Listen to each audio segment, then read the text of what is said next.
So this is one that hasn't really been floating around for all that long. I mean, it's pretty recent, August 3rd, 2014, and it's called One Isolated Incident. And, it's not that bad, but, I mean, you could do with a little bit of opening, and, credit to Nintendo Capri Sun.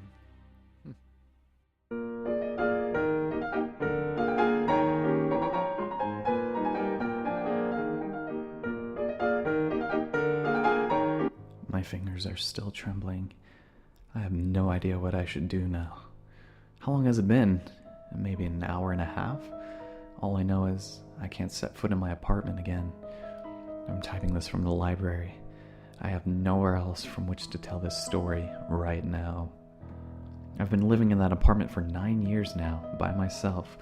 There's a lot of stuff in here that I would hate to leave behind, but it may not be my choice anymore. Let me back up for a second. I suffer from chronic sleep apnea. For those who don't know, sleep apnea is a condition in which you stop breathing periodically throughout the night. Sometimes you go without oxygen for so long that your brain has to wake you up intermittently to force you to start breathing again. It's a deadly condition, or so I've been told, but I've been reluctant to see a doctor about it, what I wouldn't give for a doctor right now. Last week, my curiosity got the better of me. I was well aware that my snoring was bad. So bad, in fact, that my two friends with whom I had been rooming at a hotel for a few months back had to wake me up because they thought I was dying.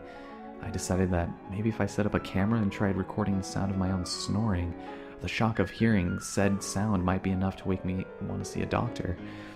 Little did I know just what a shock would await me. After the first night of recording, I woke up bleary-eyed as usual, stumbled over to the camera and ejected the tape. I went about my usual morning routine of spreading butter over my soon-to-be microwaved frozen pancakes. The tape finished rewinding a bit sooner than I expected, so over the microwave buzzing, I proceeded to press the play button. It was going to take some time to get to the point on the tape where I actually fell asleep after consciously pressing record on the camera the night before, so I punched the fast-forward button. There was no need to watch the TV, as there would be nothing worth seeing. It was more the sound I was concerned about than anything else. The usual bars of distorted static danced across the screen in such a way that would soon be unrecognizable to a generation growing up in an age where VCRs were all but extinct.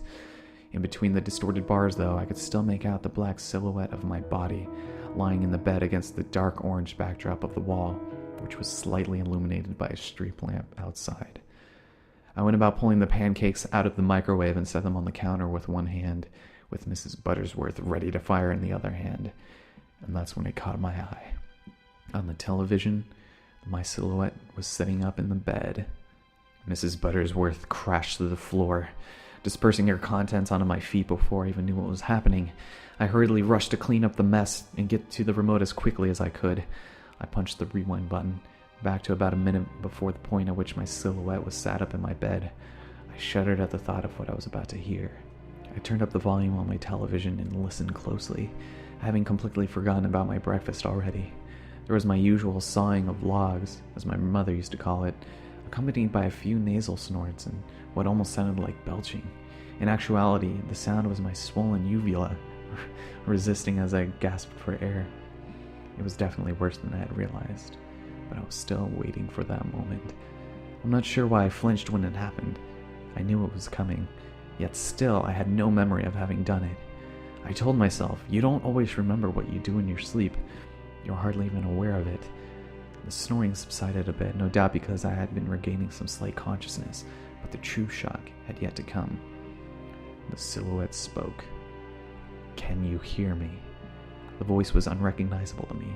It was a low, gravelly voice that told a tale of cigarettes by the thousands I haven't smoked for 5 years. I could only imagine how bad things would have gotten if I had kept on. The silhouette spoke again, with more urgency. "Can you hear me?" Was I dreaming? To whom was I speaking?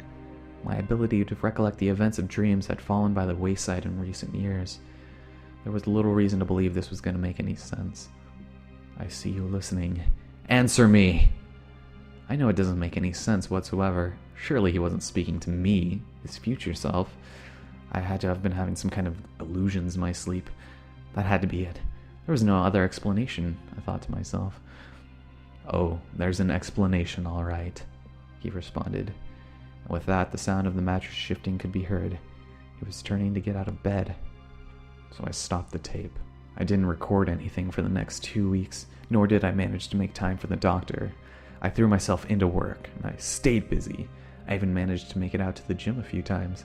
I watched my eating more closely, and I erased the tape. By the 10th or 11th day, I had almost gotten to the point I was making it through an entire day without even so much as thinking about it. But by the time 2 weeks had passed, life was pretty much right back to normal. Unfortunately, as memories tend to pass, so do the emotions associated with them, and as my fears slowly dissipated, curiosity crept its way back in.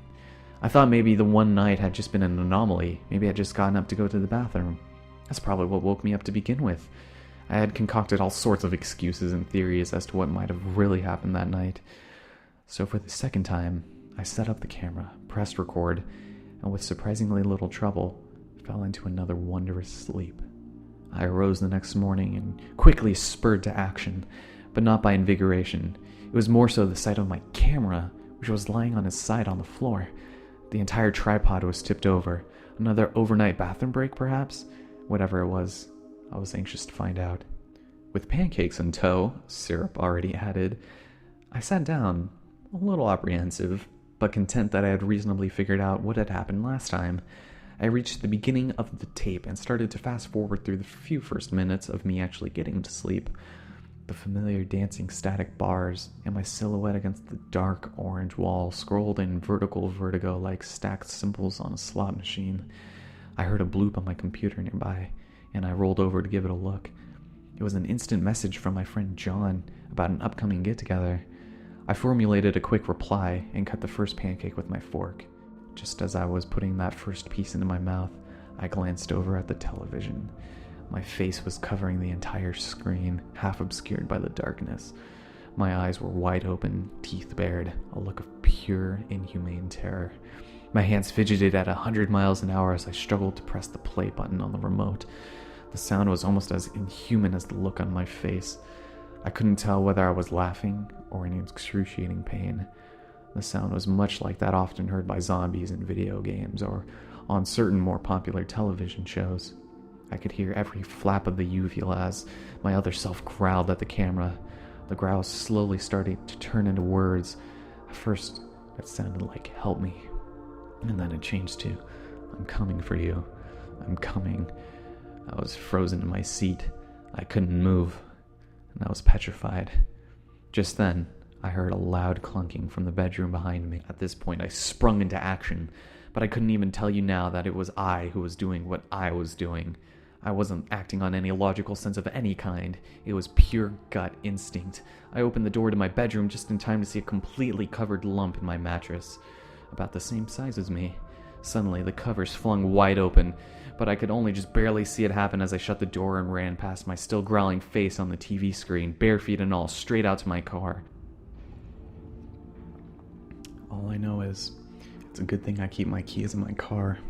Otherwise, I'd be out there running somewhere with no shoes.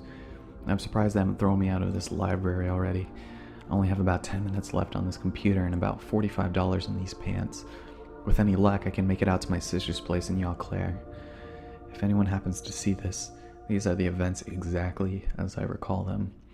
I pray this is not the start of a pandemic, but merely one isolated incident.